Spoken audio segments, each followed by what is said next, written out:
किसान इस विधि से करे लहसुन की खेती, बम्पर होगी पैदावार, लाखों में कमाएंगे मुनाफा, लागत भी आएगी कम। कृषि वैज्ञानिक का कहना है कि किसान भाई अपने खेतों में बेड विधि से लहसुन की खेती करें, इससे कम लागत में अच्छी पैदावार होगी। हमें किस तरह लहसुन की खेती करनी चाहिए? अगर आप भी लहसुन की खेती करते हैं और अच्छी पैदावार करना चाहते हैं तो खेतों में रासायनिक खाद का उपयोग कम करना चाहिए। लहसुन की खेती के लिए बुआई के बाद उसकी निराई और गुड़ाई भी जरूरी होती है। किसान भाई लहसुन की अच्छी पैदावार के लिए कीटनाशक दवाओं का प्रयोग करते हैं, जिससे खेती की मिट्टी को काफी नुकसान पहुंचता है। कृषि मंत्री विज्ञान केंद्र के वैज्ञानिक डॉक्टर नौशाद अलाम एक बातचीत के दौरान बताया है कि लहसुन की खेती करने के लिए दोमट मिट्टी का उपयोग करना चाहिए। किसान भाई खेतों में लहसुन की अधिक पैदावार के लिए तरह तरह की डीएपी खाद का प्रयोग करते हैं, जिससे खेत की मिट्टी को काफी नुकसान पहुंचता है। लहसुन की खेती के लिए किसान भाइयों को वर्मी कंपोस्ट का उपयोग करना चाहिए, जिससे लहसुन की अच्छी पैदावार होती है।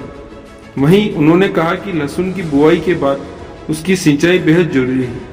किसान भाई खरपतवार के लिए कीटनाशक दवाओं का प्रयोग न करके उनकी निराई करें, इससे अच्छी पैदावार होगी। दूसरा ये है कि कृषि वैज्ञानिकों का कहना है कि किसान भाई अपने खेतों में बेड विधि से लहसुन की खेती करें, इससे कम लागत में अच्छी पैदावार होगी।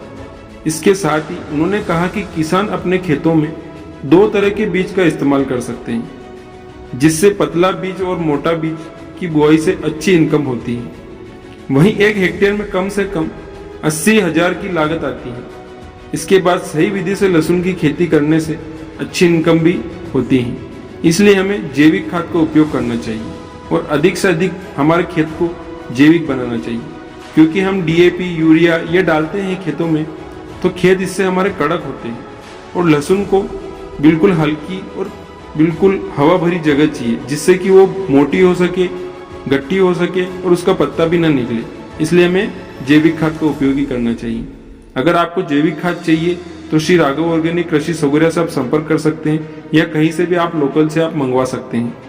फिर मिलते हैं दोस्तों अगले वीडियो के साथ, तब तक के लिए नमस्ते।